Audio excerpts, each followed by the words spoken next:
All right, welcome back to the Homestand Show. Albert Vartanian, Justin Pooney. Time to start talking some basketball. Toronto Raptors not in action tonight, but back in action tomorrow night, kicking off a very important four-game homestand. Joining us now from the Steve Dangle Podcast Network, Esfandiar Baraheni. How are you doing, my friend?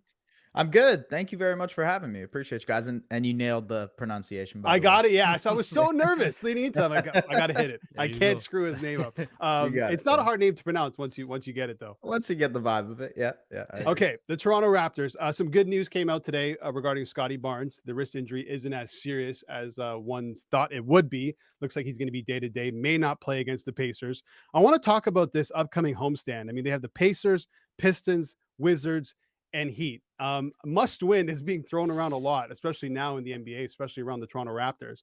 But these next four games, to me, I think are probably the most important of the season for the Raptors, because if they lose, let's say 3 out of the 4, there's a chance that they can be out of the play-in.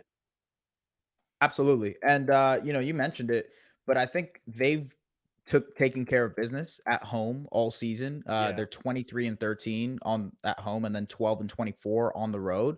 So when it comes to their home versus road record, you do need them to take care of these home games, especially because it's split down the middle. The Raptors have 10 games left, 5 of them at home, 5 of them on the road. So you kind of have to take the ones that you've got right in front of you, and especially with the teams that they're facing. You mentioned the Pacers, the Pistons. These are teams that are kind of looking the other way. They don't mind if they lose these next couple of games. With the Heat and the Wizards, there's a little bit more implications there, because obviously they have their own seeding and standing stuff that they're trying to sort out. But yeah, this homestand is probably the most crucial stretch of the season.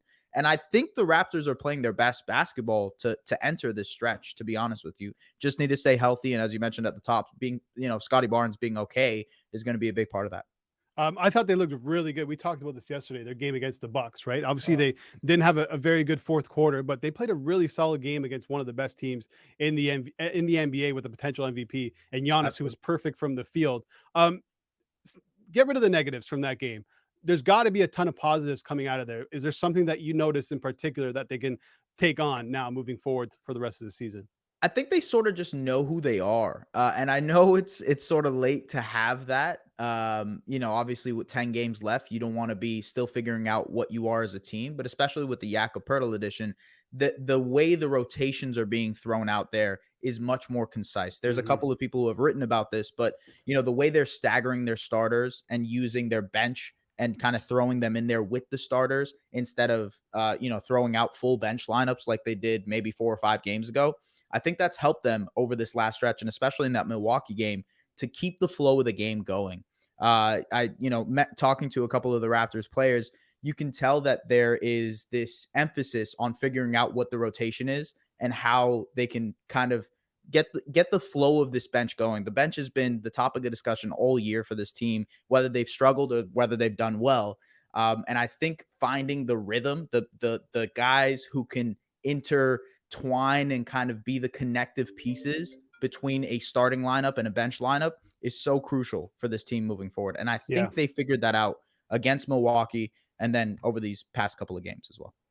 Pascal Siakam, again, there's a lot of positives in that game against Milwaukee, but he was the one kind of source. Now, again, he had, his 12 rebounds and his 7 assists, but the points and the ineffective shooting, right? 5 for 14. I thought after he had that nice showing on the 25-point game previously that, he's had turned the corner, but you're kind of seeing those bad habits or those inconsistencies again on the offensive side. And we mentioned the defensive side too. There's some lapses. Brook Lopez blew right by him. When you look at Siakam's game, is it just that he's hitting a wall and he's fatigued for playing these major minutes, or is there something in his game that's just not working right now? It's probably a bit of both. I think and I know that's kind of a cop-out answer, but I do think it's a bit of both, because the way he's looked the last month or so has been a guy who looks sort of tired. He's finishing short on some of his drives. He's pulling up much more than he has throughout the course of the season. And that mid-range game has been really important to how he's thrived over this entire season, but he's not hitting those shots anymore. So I think that's part of not having the legs when you need to, not being able to get downhill as much as you want, not being able to apply as much pressure to the rim. So I think these things are factors that over the course of an 82 game season factor into how tired you are as a player. You mentioned the minutes. That's obviously a factor. The other aspect is I think the chemistry and the way he's working with Jakob Poeltl is also a factor. I think, Siakam hasn't always been one that can work with a guy who has an imposing presence down low because he needs that space. He needs a guy who can stretch the floor for him at the 5 spot so that he can be the one attacking the paint. Essentially, if Jakob's man is in there, now there's 2 defenders that Siakam has to deal with. So I think that's part of it. I think him adjusting his game to work with Jakob. And to be fair, they do have an established chemistry. There have been a bunch of plays that they've connected on this season. But figuring out how you can use Jakob versus, him hindering your ability to get downhill and get to the rim, that's also a huge part of how Siakam is going to figure out this next step in his career. Because Siakam isn't the only one. I wrote a piece about Anthony Edwards a couple of weeks ago, Timberwolves guard, and he is so much better when Naz Reid is on the floor versus when Rudy Gobert is on the floor. And the reason is he's not used to dealing with another defender being in the paint, essentially ready to attack. So I think part of that is figuring out how you can still attack a defense when there is that imposing rim threat right there in front of you. So yeah, I thought Siakam's some of his distribution in the fourth quarter was pretty good, especially with Jakob Poeltl in drawing defenders in and dishing it off. Let's talk about OG Anunoby. He's fascinating to me right now. His efficiency from the floor, from 3-point land has been incredible. We obviously know how good he is defensively. And I pose this question, I feel, to everybody now, but I have to ask you, you're so in tune with what's going on with Toronto Raptors. Can you make the case that OG is the Toronto Raptors' most important player right now? Most important. I mean, I think most important in terms of what the ceiling of this team is, I think you could argue that just because of what this team's potential can be really much relies on what OG Anunoby's ceiling can be, and Scotty Barnes to a certain extent. I think the future answer to this is that whatever Scotty Barnes' ceiling is going to determine what this team is moving forward. Now, that's a different question. You didn't ask me about Scotty Barnes. OG Anunoby, when it comes to OG Anunoby, I think that he's the swing factor for this season. If he's hitting his shots like he has been over the last couple of weeks, if he's playing defense the way he has throughout the season, if he's healthy, he's the guy who can really change the trajectory of what this team looks like. We saw Jakob Poeltl, the impact that he has as this dominating rim protector, get to the rim type guy. He can make plays in the middle of the court when it's that 3-on-2 situation. A lot of that stuff is true. And I think Jakob is impactful in his own way. But to have a guy like OG who can be your release valve on offense, who can spread the floor for you, but also be able to do a little bit of off the dribble stuff, I think that goes a long way. Now, to be fair, finding that consistently is the thing with Anunoby. And if he can, he's been doing it since March, I would say. He's been knocking down his shots, creating off the dribble a little bit more. If he can do that consistently, then the ceiling of this team completely changes. You're looking at a guy who might end up being a fringe all-star type player. We haven't seen that at a consistent level with Anunoby yet. We'll see what happens throughout the rest of the season, I guess. Yeah, you hear about OG, you always talk about his defense. But again, like you mentioned, since the beginning of March, he's been shooting the ball a lot better.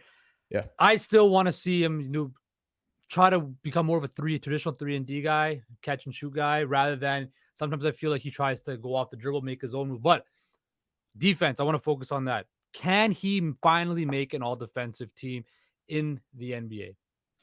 I think he's a lock. I mean, there's a lot of good defenders this year, to be fair. And the Raptors haven't been the best defensive team, especially because they were kind of supposed to be this great juggernaut defense, something that they could hang their hat on all season. They haven't been able to do that.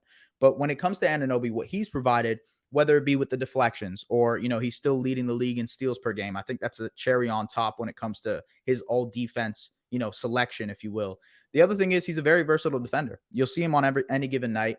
He's guarding your Nikola Jokic's, then he's guarding Donovan Mitchell, then he's guarding Jason Tatum. So these are 3 guys that play different positions, and Anunoby is the guy who's guarding him. So I think that versatility is something that is few and far between. Not a lot of players in the NBA can do that. B-Ball Index's defense versatility metric, which is a good metric to show what positions a player guards the most. OG is number 1, and he was number 1 last year too. So the amount of positions that he guards is the most versatile in the NBA among the best defenders. So when it comes to that, I think Anunoby is a lock. I think when you look at the other forward spots, the other guard/forward spots, you can probably make an argument for 2 or 3 other guys. Jaden McDaniels being another guy. I think that's probably a shoo-in. There's a couple of guys from good defensive teams, the Drew Holidays of the world, the Brooke Lopez's, Jaren Jacksons, right? All those guys are going to make it. But I think since there's 2 teams, I could see Anunoby making it on the all defense second team.